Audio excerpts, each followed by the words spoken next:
दोस्तों, आप लोगों के मन में एक सवाल कभी न कभी ज़रूर आया होगा कि एसएमपीएस और एडाप्टर क्या होता है। काम तो दोनों का सेम होता है, लेकिन इनको अलग अलग नामों से क्यों जाना जाता है। इसी टॉपिक पर मैं आज आपको समझाने की कोशिश करूंगा कि एसएमपीएस और एडाप्टर अलग अलग क्यों होते हैं, इसमें डिफरेंस क्या है। साथ में और भी सारी चीज़ें हैं जो डिटेल से बताने की कोशिश करूंगा। वीडियो अच्छी लगती है तो लाइक ज़रूर करना, शेयर करना और चैनल पर तो सब्सक्राइब कर लेना। साथ में बगल में बेल आइकन को दबाने के बाद ऑल ऑप्शन को सिलेक्ट जरूर करना, ताकि आने वाली वीडियोज़ की नोटिफिकेशन आपको हमेशा मिलती रहे। तो चलिए वीडियो को स्टार्ट करते हैं। दोस्तों, आपने काफ़ी बार सुना होगा कि एडाप्टर और एसएमपीएस जो है अलग अलग चीज़ होते हैं। यूज़ तो दोनों का सेम होता है, आउटपुट वो भी डीसी देता है, ये भी डीसी देता है, लेकिन इसमें अंतर क्या है। देखिए, यहाँ पर आपको कुछ डिफरेंस बताने की कोशिश करूँगा। सबसे पहले मैं आपको एडाप्टर के बारे में समझा देता हूँ। देखिए, एडाप्टर आपने कभी भी देखा होगा भारी सा आपको लगता है, एसएमपीएस के मुकाबले आपको भारी सा लगता है। थोड़ा बहुत वेट आपको इसमें लगेगा और यहाँ पर इसमें सब कुछ इसमें आपको मेंशन रहेगा कि आउटपुट कितना है। जितने वोल्ट का एडाप्टर का उतना ही आउटपुट यहाँ पर लिखा हुआ है। अब देखिए, यहाँ पर इसमें ऐसा क्या है जो इसको एसएमपीएस से अलग करता है। चलिए, सबसे पहले इसी को मैं समझाने के लिए आपको एडाप्टर को खोल के आपको दिखाता हूँ। तो एडाप्टर को मैंने खोल लिया है। अब यहाँ पर इसके अंदर आपको क्या देखने के लिए मिला, एक ट्रांसफार्मर, एक कैपेसिटर और 4 डायोड, बस इतना ही इसके अंदर होता है। और रेट की बात करूँ तो ये काफ़ी सस्ता आपको मिल जाता है इसके मुकाबले। अब यहाँ पर देखिए, ये मैंने बता दिया आपको इसके अंदर क्या क्या होता है। अब इसमें बताता हूँ, फिर डिफरेंस आपको समझा दूंगा। ये है एसएमपीएस, ये भी उसी काम के लिए यूज़ किया जाता है। एसी को डीसी बनाकर हमें डीसी आउटपुट जितना मिलना है वो देगा। अब इसमें है क्या भाई, जब डीसी ही देना था तो इतना बड़ा झोल क्यों इसमें किया। ये सारे कंपोनेंट किस बात के लगे हैं। डीसी देना होता तो इस टाइप से हमें मिल जाता। अब इतने सारा इसमें क्यों दिया गया है, चलिए आपको समझा देता हूँ। एसएमपीएस का फुल फॉर्म है स्विचिंग मोड पावर सप्लाई। असल में यहाँ पर जो हमें पावर मिलती है वो बिल्कुल स्विच मोड पे मिलती है। तो हमें जो आउटपुट मिलता है बिल्कुल फिल्टर होके मिलता है। जितना एक्यूरेट वोल्टेज हमें चाहिए, मतलब जितना एक्यूरेट वोल्टेज एसएमपीएस के बाहर लिखा होगा उतना ही आपको इसके आउटपुट में मिलता है। यहाँ पर देखिए, एक चीज़ आपको बता दूँ, हर कंपोनेंट के अलग अलग काम होते हैं। देखिए, यहाँ पर जो है आईसी है, ऑप्टोकपलर है, ट्रांजिस्टर है और इतने सारे रेजिस्टेंस हैं, जेनर डायोड है और बहुत सारे कंपोनेंट मिलके एसएमपीएस को बनाते हैं। यहाँ पर ट्रांसफार्मर का यूज इसमें भी किया जाता है। आप देख सकते हैं ट्रांसफार्मर लगा है, इसका काम स्टेप डाउन करना है। जैसे एडाप्टर में ट्रांसफार्मर का काम स्टेप डाउन करके देना होता है, वैसे एसएमपीएस में भी होता है। लेकिन तो इसमें डिफरेंस देखने के लिए क्या मिलता है, यहाँ पर ट्रांसफार्मर तो दिया है लेकिन कोई फ्यूज नहीं, कोई एक्स्ट्रा प्रोटेक्शन नहीं। तो यहाँ पर डायरेक्टली आपको यहाँ पर AC टू DC बना के दे दिया जाता है, ट्रांसफार्मर और एक फिल्टर, ये कैपेसिटर वगैरह ये सब लगा के। लेकिन यहाँ पर आपको एक्स्ट्रा प्रोटेक्शन मिलता है, इतने सारे कंपोनेंट का सपोर्ट मिलता है। सबसे पहले प्रोटेक्शन के लिए यहाँ पर MOV, ZOV या फिर आपको फ्यूज वगैरह देखने को मिल सकता है। और इसके बाद AC में जो स्पाइक वगैरह होती हैं तो उसको ये ख़त्म कर देता है कैपेसिटर और ये इंडक्टर कॉइल, साथ में कैपेसिटर वगैरह। मतलब इसमें 2 सेक्शन आपको देखने के लिए मिलते हैं। इसमें कोई 2 सेक्शन नहीं है, इसमें सिर्फ ट्रांसफार्मर आपको सेकेंडरी में आपको जितना आउटपुट देना है वो दे देगा। बाकी ये जो है आपको AC टू DC बनाने के लिए ये रखा है इसमें, ठीक है। इसमें 2 आपको सेक्शन मिलेंगे, प्राइमरी एंड सेकेंडरी।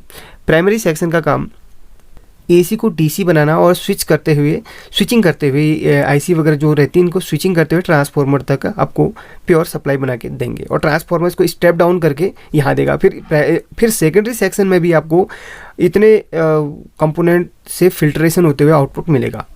कभी भी आपका जो है एसएमपीएस जो ख़राब होता है तो बेसिकली यहाँ पर आपको जो प्रोटेक्शन के लिए ये सब दिए गए हैं इनमें ही आपको शॉर्टिंग वगैरह देखने को मिलती है।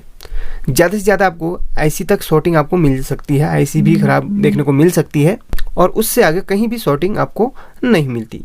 तो ये बेनिफिट आपका एसएमपीएस का होता है। और एसएमपीएस में ट्रांसफार्मर ख़राब होने के चांसेस 0% होते हैं। हाँ, कभी कभी 1% आपको हो सकता है, लेकिन मैंने अभी तक इतने साल काम किया, मेरे को अभी भी ट्रांसफार्मर में कोई भी प्रॉब्लम नहीं मिला। किसी में भी कोई भी सर्किट हो, किसी भी एसएमपीएस सर्किट हो, तो वहाँ पर ट्रांसफार्मर का शॉर्टिंग जो है फॉल्ट कम मिलता है, क्योंकि आईसी तक ही करंट आपका आता है और आईसी को ख़राब कर देता है। अगर ओवर वोल्टेज आ रही है या फिर MOV किसी सिचुएशन में ख़राब नहीं हुई या फिर ओवर वोल्टेज के कारण या फिर ओवर हीटिंग के कारण आपको ऐसी ख़राब होने को मिल सकती है। बाकी जो SMPS आपका ख़राब होता है, इतने कंपोनेंट उसमें आपको चेक करने हैं। यहाँ से देखिए ट्रांसफार्मर से इधर को ये सारे के सारे चेक करने हैं, तो इनमें ही आपको लगभग शॉर्टिंग मिल जाती है। हाँ, किसी और कंडीशन में आपको फिर ये ट्रांजिस्टर वगैरह ये सब जेनर डायोड वगैरह में शॉर्टिंग मिल सकती है, लेकिन ज़्यादातर जो शॉर्टिंग होती है यहाँ से आपकी मतलब जो ख़राबी आती है यहाँ से आपकी क्लियर हो जाती है, क्योंकि जो यहाँ पर कंपोनेंट लगे हैं ये इसके प्रोटेक्शन के लिए लगे हुए हैं। सबसे पहले यहाँ पर MOV और फ्यूज आपको देखने के लिए मिल सकता है, और दूसरा प्रोटेक्शन के लिए यहाँ पर जो है आपका ये इंडक्टर कॉइल भी है, ये भी ख़राब हो जाती है कभी कभी। तो बाकी लास्ट में आपको IC वगैरह में ही देखना है। तो इतने इसमें लगे हैं। बाकी जो एक्स्ट्रा प्रोटेक्शन के लिए दिया गया है यहाँ पर ये फ्यूज है, मतलब ये फ्यूजेबल के लिए दिया गया है। यहाँ पर ये MOV ये भी है, ये कैपेसिटर है, ये भी सारे के सारे इसमें प्रोटेक्शन के आपको देखने के मिल सकते हैं। और ज़्यादा अगर आपको ओवर प्रोटेक्शन की बात करें तो यहाँ पर जेनर वगैरह लगी होती है जो फिक्स वोल्ट आगे को देती है। देखिए जेनर के काम अगर आपको नहीं पता है तो मैं बता दूंगा। जेनर जो है फिक्स वोल्टेज के आपको रेगुलेट करके भी देता है, और बहुत सारे जेनर के काम होते हैं, सब आपको बताऊंगा। अगर आप कमेंट करते हैं तो मेरे पास अगर 400 लाइक और कम से कम 50 कमेंट्स आती है तो मैं जेनर के बारे में भी डिटेल वीडियो बना दे दूँगा। अब देखिए यहाँ पर जेनर भी लगा होता है। अगर फिक्स वोल्ट जैसे इस SMPS से हमारा 5 वोल्ट आउटपुट होना है, अगर किसी कारणवश यहाँ से ज़्यादा अगर आपकी वोल्टेज जाती है तो जेनर तक जाते ही, जैसे सपोज SMPS से किसी कारणवश 6 वोल्ट हमारी आउटपुट हो रही है, अब यहाँ पर इसकी जो जेनर की कैपेसिटी है वो 5 वोल्ट की है, तो होगा क्या, जेनर ख़राब हो जाएगी, क्योंकि जेनर फिक्स वहाँ पर वोल्ट की लगी होती है, इसीलिए यहाँ पर वोल्टेज रेगुलेट करने के काम पे भी जेनर आती है। वैसे जेनर ख़राब होने के चांसेस कम होते हैं, क्योंकि यहाँ पर इतने सारे जो कंपोनेंट होते हैं वो अपने अपने काम को अगर सही तरीके से करें तो आपका SMPS बहुत अच्छी तरीके से वर्क करता है। बाकी इतने सारे जो आपको कैपेसिटर दिख रहे हैं सारे फिल्ट्रेशन के लिए हैं, और AC में जो स्पाइक्स वगैरह आती हैं उनको ख़त्म करने के लिए ये लगे हुए हैं। इसीलिए इसको SMPS यानी कि स्विचिंग मोड पावर सप्लाई कहा जाता है। दोस्तों इसका सबसे बड़ा बेनिफिट आपको बता दूं, इसमें किसी भी कारणवश अगर आपका ये SMPS ख़राब होता है या फिर शॉर्टिंग करता है तो आपको सेकेंडरी सेक्शन में कोई भी करंट वगैरह देखने को नहीं मिल सकता। मतलब कुछ भी आप अगर शॉर्टिंग वगैरह इसमें होता है तो इसमें से बिल्कुल भी एक रत्ती करंट इसमें सेकेंडरी सेक्शन में नहीं जाता। अब यहाँ पर क्या होता है ना, जो एडाप्टर होता है इसमें अगर ट्रांसफार्मर अंदर से शॉर्टिंग वगैरह हो गया आपस में, तो दिक्कत क्या देखने को मिल सकती है, इसमें आपको AC करंट आउटपुट में देखने को मिल सकता है और इसमें शॉक भी लग सकता है आपको। तो एडाप्टर और SMPS में इतना ज़्यादा अंतर होता है। जैसे कि आप SMPS में देख रहे हैं ना, यहाँ पर 2 पार्ट बने हुए हैं। तो यहाँ पर देखिए इसको SMPS के प्राइमरी और सेकेंडरी सेक्शन को जो आपस में जोड़ता है, एक ऑप्टोकपलर, ट्रांसफार्मर और ये वाला कैपेसिटर, ये जो नीला वाला दिख रहा है ना ये कैपेसिटर, बस ये भी आपस में एक दूसरे से कनेक्टेड नहीं रहते हैं। ये जो ऑप्टोकपलर है ये बिल्कुल इसके 1, 2 और 3, 4 पिन बिल्कुल अलग अंदर से बिल्कुल अलग होते हैं। बस अंदर से एक लेजर किरण से एक दूसरे को स्विच करते हैं, ठीक है। और ट्रांसफार्मर आपको पता ही है प्राइमरी और सेकेंडरी सेक्शन अलग अलग होता है। अगर शॉर्टिंग किसी वजह से आ भी जाती है तो यहाँ पर जो है आपको यहाँ पर फ्यूज वगैरह उड़ जाएगा, आपको इस तरफ कोई भी करंट देखने को नहीं मिल सकता। वैसे ट्रांसफार्मर आपका ख़राब नहीं होता, बाकी ये जो है आपका न्यूट्रल करने के लिए होता है, न्यूट्रल ग्राउंड करने के लिए। अगर किसी कारणवश यहाँ पर शॉर्टिंग आती है तो ये फट जाता है, प्रोटेक्ट के लिए होता है। तो इतना ज़्यादा इसमें प्रोटेक्शन दिया जाता है। और इसका दूसरा बेनिफिट SMPS का आपको बता दूँ, जैसे कि यहाँ पर फिक्स लिखा हुआ है ना 5 वोल्ट आउटपुट, भाई आपको 5 वोल्ट आउटपुट ही मिलेगी।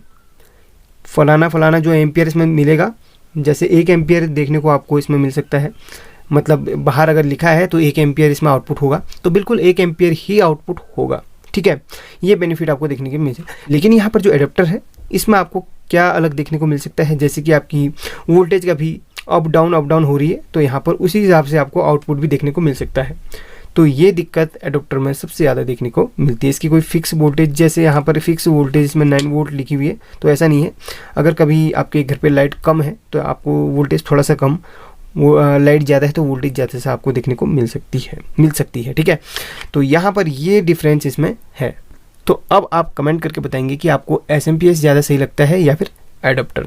आई होप कि मेरे द्वारा दी गई जानकारी आपको अच्छी तरीके से समझ में आ गई होगी। अगर अभी भी कोई डाउट है तो बिल्कुल कमेंट सेक्शन है, ज़रूर आप कमेंट करके बताइएगा। साथ में कमेंट जरूर कीजिएगा और वीडियो को लाइक करना ना भूलिएगा। मिलते हैं अगली वीडियो, तब तक लिए गुड लक।